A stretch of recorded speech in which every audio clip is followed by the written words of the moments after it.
Hi foodies, welcome to Easy Indian Recipes 1K. இன்னைக்கு நம்ம பார்க்க போறது ஆந்திரா ஸ்டைல் இந்த yellow cucumber chutney, அதாவது தோசக்காயா பச்சடி. இது வந்து ரொம்ப எக்ஸலென்ட்டா இருக்கும். கிட்டத்தட்ட நம்ம வந்து இந்த சௌச்சௌ தொகையல் பீர்க்கங்கா தொகையல் பண்றோம்ல, கிட்டத்தட்ட அந்த மாதிரி தான். பட் இதுல கொஞ்சம் வேரியேஷன்ஸ் இருக்கும் அவ்வளவுதான். இந்த தோசக்காயா பச்சடி வந்து நிறைய வெரைட்டிஸ்ல பண்ணுவா.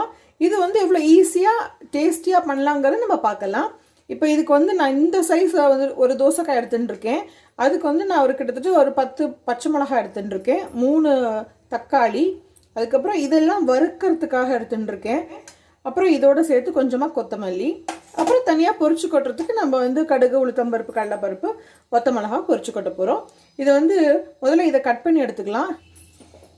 இப்போது இந்த 3 டீஸ்பூன் ஆயில் போட்டிருக்கோம் கடாயில். இது எண்ணெய் சூடாகிடுது. இப்போ முதல்ல நம்ம இந்த வேர்க்கடலையை போட்டுடலாம்.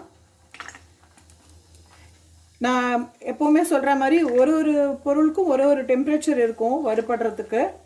அதனால இது வந்து பச்சை வேர்க்கடலை, அதனால நான் வந்து முதல்ல இதை போட்டுக்கிறேன். இது ஜஸ்ட் ஒரு 2 நிமிஷம் ஆன பின்னே நம்ம மற்றதை சேர்த்துக்கலாம் ஒன்று ஒன்றா. இப்போ நான் வந்து இந்த சனா தால் சேர்த்துக்கிறேன். வேர்க்கடலை ஒரு 2 டேபிள் ஸ்பூன், இந்த கடலைப்பருப்பு ஒரு 2 டேபிள் ஸ்பூன். நீங்கள் இதில் வேணும்னா நீங்கள் பூண்டு சேர்த்துக்கலாம், பட் நான் வந்து பூண்டு சேர்த்துக்கலை. இதில் வந்து நான் கொஞ்சம் புளி சேர்த்துட்டுருக்கேன். ஒரு நெல்லிக்காய் அளவுக்கு புளி நான் எடுத்துட்டுருக்கேன். இந்த தோசைக்காயிலையும் வந்து கொஞ்சம் புளிப்பு இருக்கும், தக்காளியும் நம்ம சேர்த்துக்கிறோம். அதே சமயத்தில் இந்த புளியும் கொஞ்சம் சேர்த்துட்டா நமக்கு வந்து டேஸ்ட் ரொம்ப நல்லா இருக்கும். இப்போ இந்த தனியா சேர்த்துடலாம். தனியா சேர்த்து நல்லா ஃப்ரை பண்ணலாம்.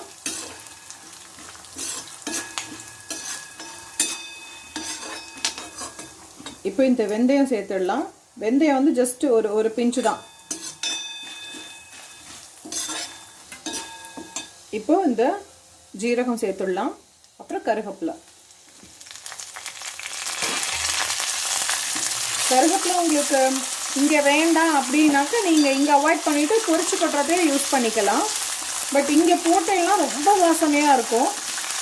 இப்போ இந்த மிளகாவையும் நம்ம வந்து வறுத்துக்கலாம். இந்த தொகையல் அந்த மாதிரி இதுக்கெல்லாம் வந்து கொஞ்சம் வந்து அந்த புளிப்பு காரம் கொஞ்சம் ஜாஸ்தி இருந்தால் தான் வந்து நம்ம சாதத்தோடு பிசைஞ்சு சாப்பிட்றதுக்கு நல்லா இருக்கும். இல்லைன்னா ஒரு மாதிரி சப்புன்னு இருக்கும். இப்போ இந்த எள்ளு சேர்த்துக்கலாம். எள்ளு வந்து உங்களுக்கு ஆப்ஷனல் தான். நான் எள்ளு ஜஸ்ட் 1 டீஸ்பூன் தான் சேர்த்துருக்கேன். பட் அது வந்து உங்களுக்கு ஆப்ஷனல் தான். அதே மாதிரி பார்க்கறதுக்கு தான் பச்சை மிளகாய் இவ்வளோ இருக்குது அப்படின்னு நினச்சிப்போம். பட் நம்ம இந்த பச்சடி பண்ணி சாப்பிட்றதே பார்த்தா அது காரமே இருக்காது. தேவையான அளவு காரம் தான் இருக்கும். அண்ட் அகெயின் வந்து காரமும் உங்களோட விருப்பத்துக்கு ஏற்ற மாதிரி. இதில் வந்து நீங்கள் பச்சை மிளகாய்க்கு பதிலாக நீங்கள் வந்து ரெட் சில்லிஸ் கூட சேர்த்துக்கலாம். அதுவும் இதே மாதிரி நம்ம வறுத்துக்கணும். இப்போ இது வறுப்பட்டாச்சு, இதை எடுத்துடலாம். இப்போ நம்ம கட் பண்ணி வச்சிருக்கிற இந்த தோசைக்காய் சேர்த்துடலாம்.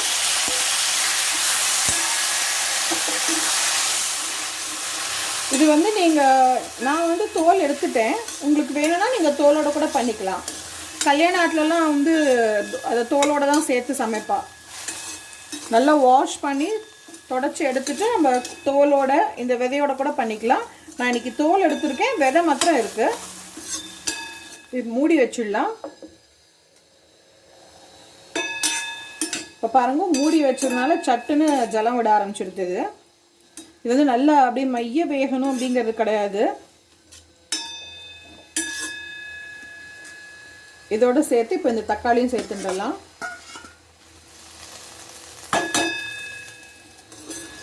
இந்த தோசைக்காயோட பச்சை வாசனை போகணும், அது போரும். அப்படியே ரொம்ப கூழாக வேகணும், மைய வேகணும் அப்படிங்கிறதுலாம் கிடையாது. அதே மாதிரி தான் தக்காளியும். இந்த தோசைக்காயும் தக்காளியும் ஒரு ஜஸ்ட் ஒரு 5 நிமிஷம் வதங்கினா போகிறோம். இப்போ பாருங்க, 5 நிமிஷம் இது நல்லா வதங்கியாச்சு. இப்போ என்ன பண்ணலான்னா இந்த கொத்தமல்லி ஜஸ்ட்டு கொஞ்சமாக கொத்தமல்லி கட் பண்ணி வச்சுருக்கேன். இது வந்து வாசனைக்கு தான். இதை போட்டு இறக்கிடலாம். ஸோ இப்போ இதையும் ஆற வச்சுட்டுலாம்.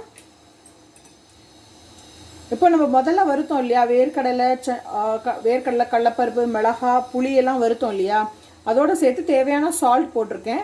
முதல்ல இதை வந்து ஓரளவுக்கு கோர்ஸாக அரைக்கணும். ரொம்ப ஃபைனாகவும் இல்லை, ரொம்ப கோர்ஸாகவும் இல்லாமல் ஓரளவுக்கு கோர்ஸாக அரைச்சின்னு வந்துடலாம். இப்போ இந்த மாதிரி இதை நம்ம அரைச்சிருக்கோம். இப்போ இந்த தோசைக்காய் தக்காளி வதக்கினோம் இல்லையா, அதையும் சேர்த்து போட்டு அரைச்சிட்டு வரலாம். நம்மளோட தோசைக்காய் பச்சடி ரெடி ஆகிடுது. ஜஸ்ட் 2 டீஸ்பூன் ஆயில் போட்டிருக்கோம். இல்லை 1 டீஸ்பூன் கடுகு போட்டிருக்கோம். இது பொரியட்டும். கடுகு பொரிஞ்செடுத்து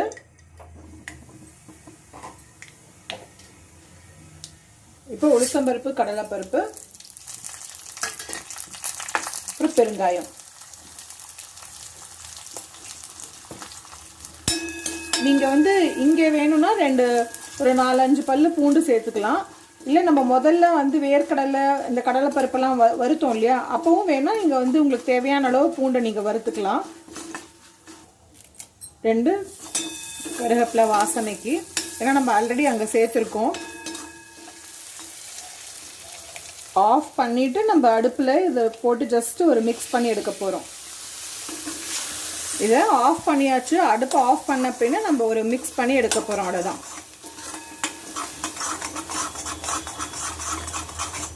பாருங்க, இந்த சூட்டுக்கே அப்படியே தன்னை போல் கடாயிலேருந்து வருது பார்த்தீங்களா. இப்போ இதை சர்விங் பவுலுக்கு மாற்றிடலாம். இப்போ பார்த்தீங்கன்னா நம்மளோட செம்ம டேஸ்டான தோசைக்காய் பச்சடி ரெடி ஆகிடுது. இது சப்பாத்தியோடையும் சூப்பராக இருக்கும். இது இன்ஃபேக்ட் தோசைக்கு கூட தொட்டுன்னு சாப்பிடலாம், தோசை இட்லி கூட தொட்டுன்னு சாப்பிடலாம். அண்ட் ஒன் மோர் திங், இந்த கன்சிஸ்டன்சி வந்து நான் வந்து கொஞ்சம் கெட்டியாக பண்ணியிருக்கேன். உங்களுக்கு வேணும்னா கொஞ்சம் ஜலம் விட்டுக்கலாம்.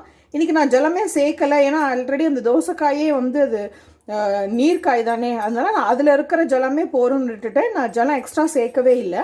அதனால எனக்கு இந்த மாதிரி கெட்டியாக கிடச்சிருக்கு. உங்களுக்கு இந்த கெட்டியாக பிடிக்காது அப்படின்னாக்க நீங்கள் கொஞ்சமாக ஜலம் சேர்த்துக்கலாம். Stay tuned for more easy recipes. Thank you for watching. Bye bye.